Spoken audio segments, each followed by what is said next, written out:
Hello YouTube, this is Sarah from Defection Gaming bringing you Darkest Dungeon.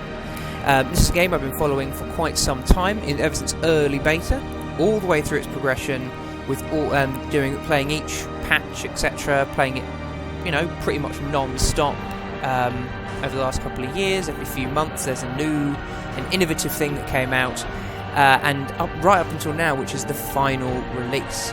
Now, in a month or so time, I think, we're going to be getting the newest and final character available in the original game, which is the Merchant class, available, and also a couple of other tweaks to the game, which will be very, very interesting. Luckily, I found a little bit of time to record, so I can YouTube again, because it will fit nicely in small 20-30 minute segments, which is about the size of a normal Darkest Dungeon little run every week. So I hope you enjoy my Darkest Dungeon Let's Play. Now you can watch me fail miserably at an incredibly difficult and dark game. So let us begin. I have been given...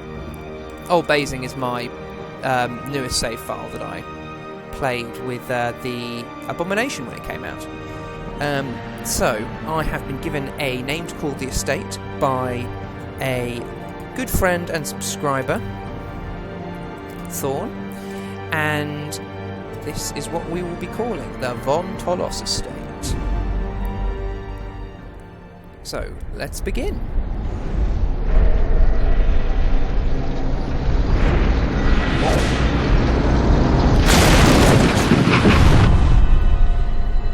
You will arrive along the old road. It winds with a troubling, serpent-like suggestion through the corrupted countryside, leading only, I fear, to ever more tenebrous places. There is a sickness in the ancient pitted cobbles of the old road, and on its writhing path you will face viciousness, violence, and perhaps other damnably transcendent terrors.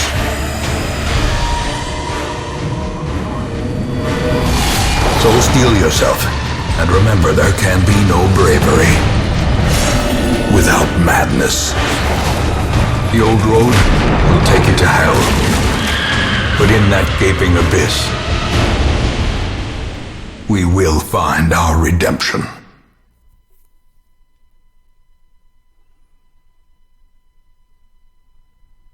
Well, I just love Wayne June's voice. It's just lovely. But no, so my main goal in this Let's Play is to get Dismas and Reynold, the two first characters we get, all the way to the end to gain an achievement. That's basically the main core goal of this Let's Play, and then to potentially get into New Game Plus, and then do a rush through the hard difficulty New Game Plus mode, which would be quite fun. But anyway, if you have a name or a particular character that you want me to portray as yourself, then please send me a message or leave a comment. I'm more likely to get it if it's a message, and I will include you in the game. It should be quite fun. But no, here we go. Here is Reynold. Ooh, map navigation. I will leave these up for anyone who isn't familiar with the game, but it's relatively simple. So, Reynold is a crusader, heavily armoured, muscular man who's basically there to chop people up and scream at people. And we've got Dismas, who is a highwayman. Don't know why these two are friends, sort of beholding the writ, sort of like, keeping everything holy and nice, and a thief, but we're not here to be consistent. Then, as I was saying, I want to keep these two alive to the very end, so which is going to potentially be quite difficult, but we'll give it a go. So, essentially, you move down the hallway, you sort of just click, and you encounter combats. There are many different types of status ailments and different mechanics in the game. Such as you have stress and all those sorts of things. This is just telling you to kill something, which is very helpful. Oof, Dismas, you suck. I'll stun him. Or I'll attempt to stun him. He resisted it! What a bastard! If you can see on the... I'll just explain the UI while I'm here. The left-hand side, you have Dismas with his abilities. He has Open Vein, which is an attack which bleeds people. A Pistol Shot, which he can shoot everything, which is in the back 3 enemy ranks. As you can see, the yellow dots here and the red dots here indicate which spot in the lineup of 4 you are able to hit using any particular attack, which is quite interesting. So the yellow ones show that we can use Open Vein from the front 3 spots and to attack the front 2 spots of the enemy, which is quite useful. And it shows you accuracy, how much damage you take off from your main bulk damage before you to make the damage calculation, and then you've got the bleed chance and the amount of bleed that it will do per round. We could also use a Grape Shot Blast. Now this is interesting because it can be used from the middle 2 of ours, and it can attack the front 3 all at once in an AoE type fashion, which is used for finishing off a couple of people, evidently, but that's pretty much evident to anyone who's played a strategy game, and as you see, he's resisted his bleed. Now on the right hand side of the UI, you have the Brigand Cutthroat. On the top right, you have their HP. You have what they are, human. You have what protection they may have from your melee attacks. You have their dodge chance, their speed. And on the right hand side, in yellow writing, you have your chance to crit, your damage that you will do to them with the attacks that you have selected, and your chance to hit. Then you have resistances and what skills they have and all those sorts of things. So I'm just going to attempt... Yeah, there he is. I stunned him through my attack. So I will chop him up. And he is dead. You have all of these wonderful slots. 1, 2, 3, 4, 5, 6, 7, 8. 16 slots to... which you use to keep your people happy. You can eat food, but you also have food for hunger checks, which isn't very useful. Well, it's quite dangerous, hunger checks. You also get curios, which you can touch and find things. And in individual curios, such as a spider's web and those sorts of things, have a chance to injure your party. And if you use specific equipment, such as bandages, that removes the chance for it to do damage to you, and it gives you a potential for more loot. So it's always worthwhile taking a couple of each item with you, just to make sure that you can use them, which is good. Try and stun this guy. Unfortunately, I can't hit him anything with any of those, but I can tracking shots. 2 and 3, it's not likely to kill him. I've got Open Vein. Is it worth tracking shot? No, Open Vein. Oh, very worth it. Crit 13, and I put a bleed on him down here. He's also got a -2 speed for 3 rounds. Hit, just melee attack.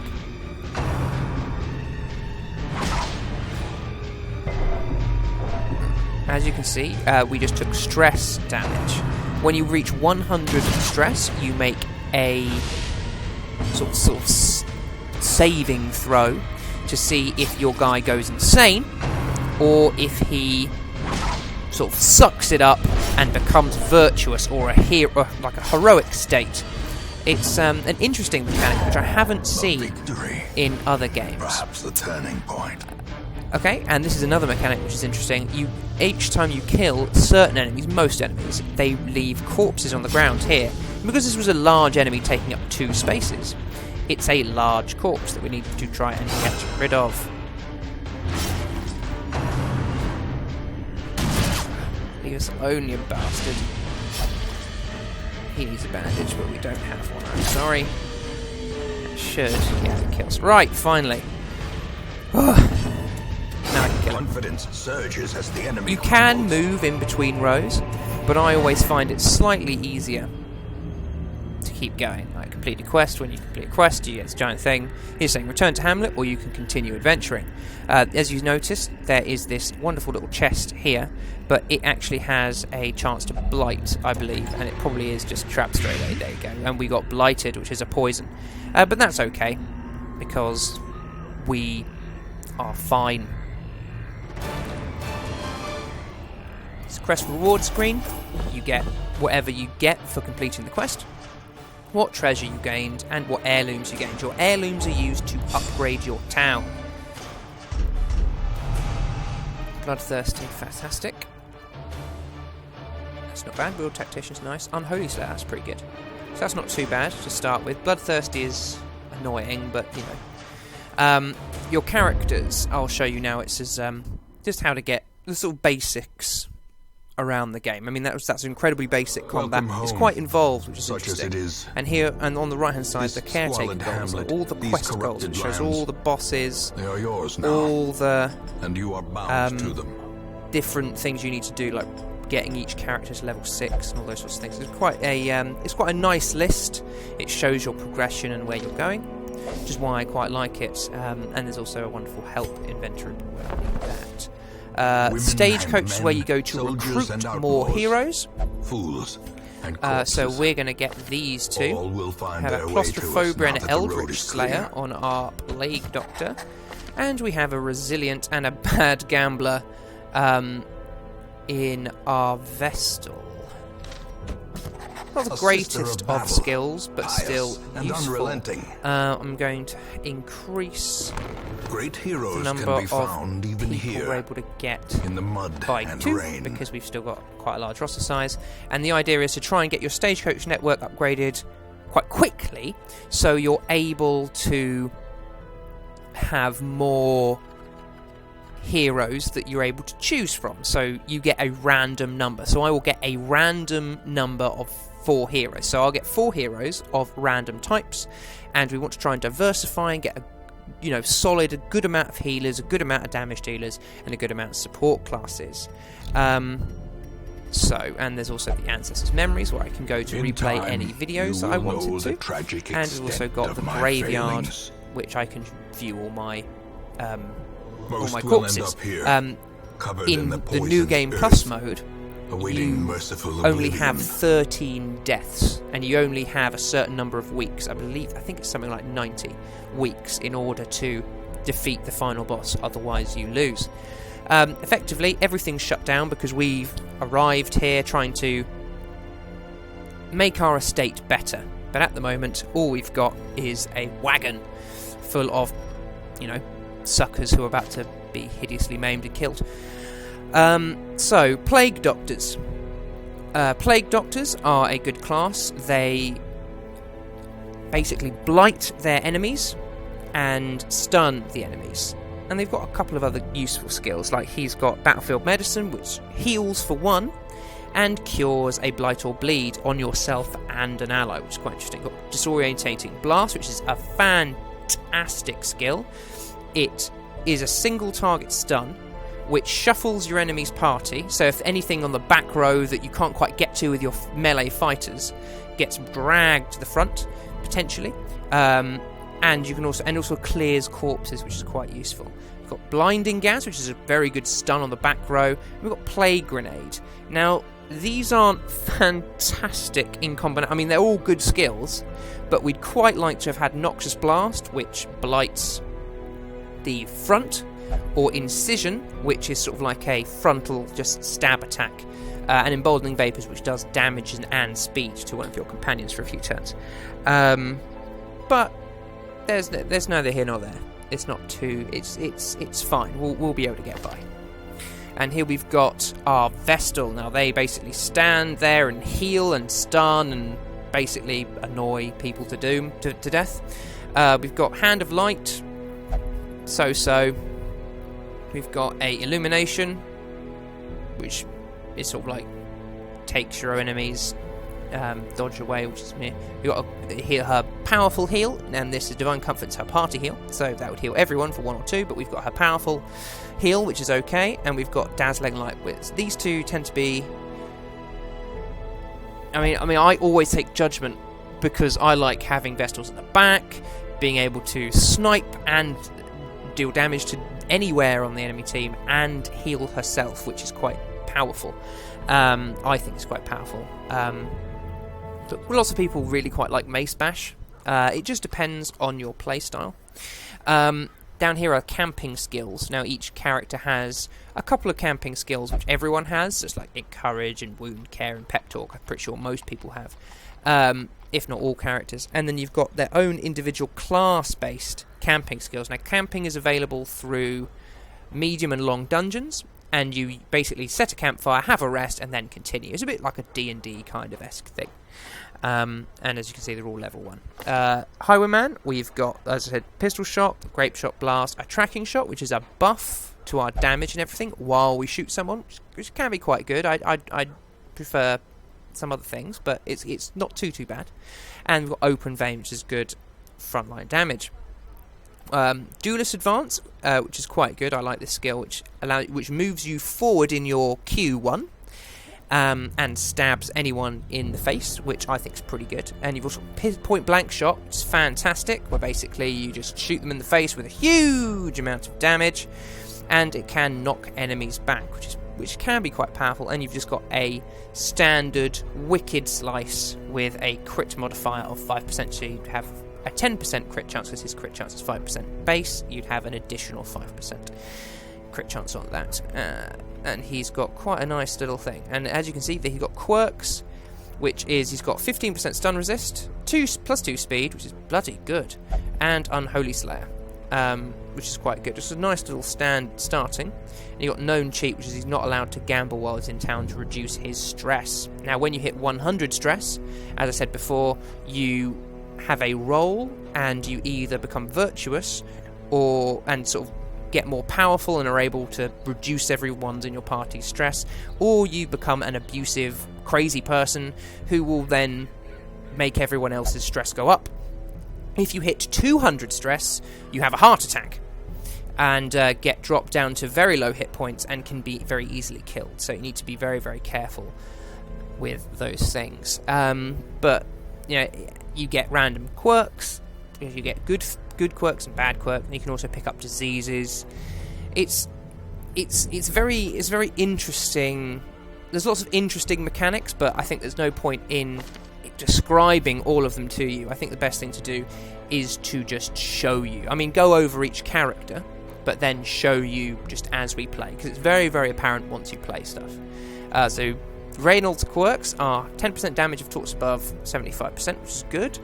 And Wheel Technician is damaging the wheels. He also will only pray for stress relief. He's prone to stealing things, which is very annoying. I want to get rid of that as soon as possible. And he's fascinated with injuries, which is very good. How fun. A Smite, which is his base, just hit them in the face attack. He's got a Zealous Accusation, which does sort of AoE attack on the front to enemies, which is quite good. You've got Stunning Blow, which is his stun move, and you've got a Bulwark of Faith, which marks himself, which means he might take additional damage if the opponents have a move which targets you when you're marked, but he also gains protections, and he increases our torch. So I think the best thing to do is just embark on the only quest we can do right now. So your work begins. Everyone in place. Now let's have a look at the skills. Everything can be used from the back line, so let's stick him in. She's got Illumination, but let's stick her in place. Third blue. Red Hook, which is you get the party name there, which is several combinations have a name. Red Hook happens to be the developer, which is quite fun. So up there's the Darkest Dungeon, the final boss. And there's 4 bosses, I believe, in the Darkest Dungeon. You do 4 separate missions, but evidently we're not going to do that with a very base level party. We'll be instantly murdered. So on we go. The cost of preparedness. You provision for your journey, so there's lots of different things. As I said, interact with curios and that sort of thing. In a standard short mission, I'm going to take 2 shovels. I'm going to take 10 food, We're going to the ruins, so I don't really need any antivenom. I'll take one. Actually, no, I've got one. So I'll take 4 bandages, 2 medicinal herbs, 2 keys, and 8 torches. So, and we got a free holy water and an anti-venom because we are carrying with us a Vestal and a Plague Doctor. You sort of get sort of free things when you take those people along, which is quite good, and there's a nice new thing they've put in, which is quite, I find quite interesting. I didn't have any trinkets, did I? Oh no, Arbalest only. So on we go. Trinkets are additional equipment. It's nice to have. But anyway, let's start our first official, real, quotation marks, dungeon run. On we go. So here's the dungeon map. We can see everything. We sort of need to move through this, and we need to explore 90% of the rooms. So let's get going. Torchlight is interesting. It's a fantastic mechanic. Basically, the higher your torchlight, the better chance you have to surprise your enemies, to scout rooms. But the lower it is, the more loot you have, which is good, but the more damage your enemies will do to you. Actually, we've surprised them because we've got quite high torchlight. So I can do Disorientating Blast for him, because he can do bugger all else. Let's do Grape Shot, because they're quite low, so quite lowly little people. Illumination. You'll see that happen. May we find victory. Nope, killed him. Not the one I wanted to kill, but there we go. Bump in the night. Oh, he missed. Fantastic. Oh, you got to kill that son. Well done, Vestal. You're not completely useless. Unlock Strongbox. Okay, cool. So we've got, oh bloody hell, an extra 2 shovels and a torch. Okay, so we are now fine. We're just suddenly awash with shovels, which is useful because we're going to have to dig our way out of that there. If you don't have a shovel for this, you lose a lot of torchlight and you gain stress, which is never very helpful. Oh, we surprised them again. Wow, we're being quite lucky now. So at the moment we've got Bone Soldier, who's a little bit stronger than the Bone Rabble, but we've also got a Cultist Acolyte. She's a fucking bitch and I hate her, so I'm going to stun her to doom, hopefully. She resisted that and resisted the stun. Well, that was useful. Right, shoot her in the head. That didn't do very much. Let's try and stun her again. Stun? Yeah, good. She won't act immediately, but I can. Very unlikely to kill. That's very likely to kill. That's quite likely to kill. Oh, a nice crit. When you crit someone, you don't leave a corpse. And also, if something dies via AoE damage, like a bleed or a blight you've inflicted on them, they also do not leave a corpse. Players don't leave corpses either, and that's something that lots of people have been sort of... Oh, good, we stunned. When someone comes out of a stun, they get a 40% stun resist, so that was very unlikely. I mean, the only reason we did it was because I couldn't do anything else, which is why I don't particularly like that sort of style of skills, but that's fine. Confidence surges as the enemy crumbles. Torchlight, which is good. And you see the portrait, one of our little heirlooms we have, which we need to use to increase our town's worth. We're scouting again. Okay, so let's go this way. There's a treasure room. Oh, sack. Contains loot. Another key. Oh my god, we may have over-prepared.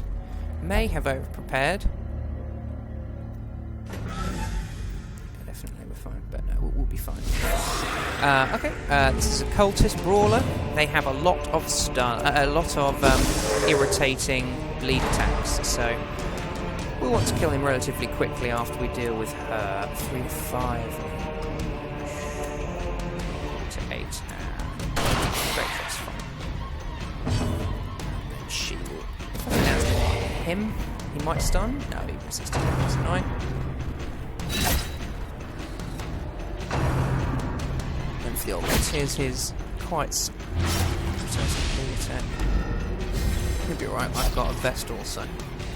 Not really. Bandaging. I'm not going to bandage. When you can bandage someone to remove a bleed, and you can anti-venom someone to remove a blight. Which is very, very useful. Right, stun. Actually, I don't want to shuffle him. What I want to do is to plague him. Yeah, no, it's got 4 damage doing to him every single turn. Now, Great Blast. Now, he's definitely going to die when his turn starts, and she's about to die when I illuminate her. There we go. There we go. Slow death. Unforeseen. It's nice and simple. Unforgiving. Now, I've got many, many keys, so I will use that on this chest. Get even more heirlooms, that's good. See where we go. Okay, so... I'm actually going to go down here because I'll miss 1 trap instead of having to go through 2 traps, and I'll get this curio and that room with a curio in it, and an enemy fight, but the main thing is going through as many curios as possible to be able to get things. Get equipment, get money. Because that's all we're about. We're about heirlooms and money. Oh, that's a nice stress relief. Okay, Bone Arbalist. They're an arsehole, complete and utter arsehole. They stand at the back and do loads and loads of damage. I'm really, really happy I stunned them and moved them away. That's made me happy. Okay, so let's think. If I hit him hard, which I didn't do in any way, shape or form, better off Great Shot blasting there. But I didn't know that until I did it. Oh, he can be healed. She has a use. She has a use. Let's split him to make sure he is not irritating us again. Oh, a 9. Very, very close. Very, very, very close.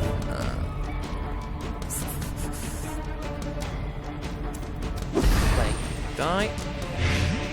I was hoping that it would actually do the 1 damage, but it didn't.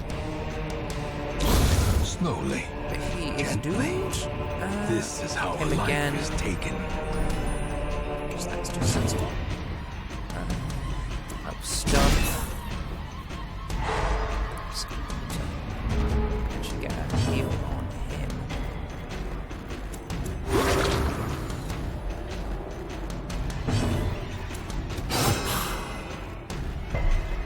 And they're evidently resistant to bleed. If you look down there, it says bleed 200% resist, so he's quite well protected against bleeding attacks. That's correct. Success so clearly and Touch the shrine with him, and then he will get a bit of stress off, because he was the most stressed in our team. Now I need to look on the ground, and there is the trap in the ruins. Now, he's got 60, 90, 50, 60, so he's the most likely to disarm, and he has disarmed, so that's good. Let's knock the light up again, and go into this empty room. Carry on forward.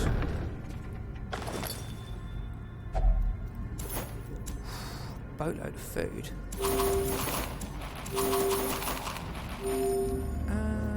I can move that there and just take the food. I've been picking up torches and everything. Just aha! Here we go. Here's a hunger check. Basically, you eat 1 food for each person, or 2 if you've got a quirk which says you eat twice as much food.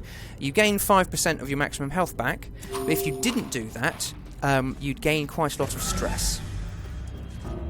So you always want to do that. Right, so we'll continue adventuring, because we're going to scout this bottom bit, and there's an obstacle and an additional thing. So we'll get through here and hopefully get something nice in this treasure at the bottom. So, in we go. Ha! Right, so now I'll show you a bone courtier. They are complete arseholes. They basically stress you until you are dead. I hate them. And I'm going to kill them as quickly as I possibly can. You have not been very good, Dismas. You've not been very good at all, my friend. He just has to hit as hard as he can. The front. Illumination won't kill, but it will help us along the way. It's very close to death, so all the Plague Doctor needs to do is throw his Plague Grenade at the back. This front guy, the Bone Defender, he basically chucks his big axe and hurts you a lot when he hits you with his axe. So he's dead, he's on his way. Quarrel.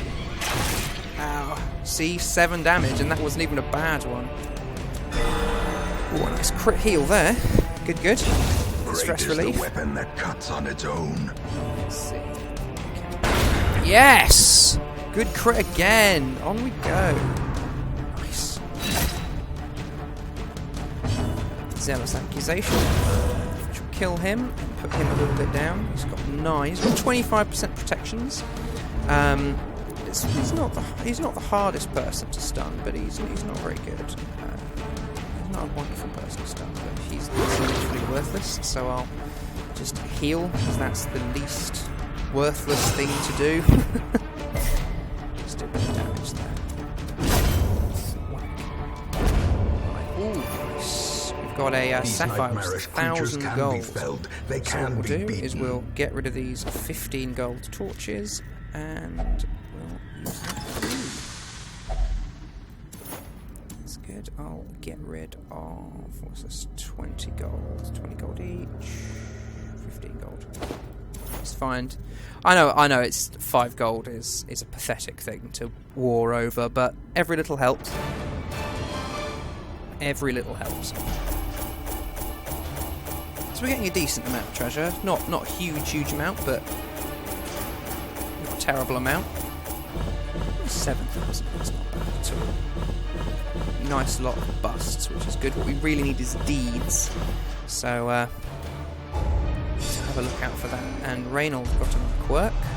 Tough. Oh my god, Reynold is incredible!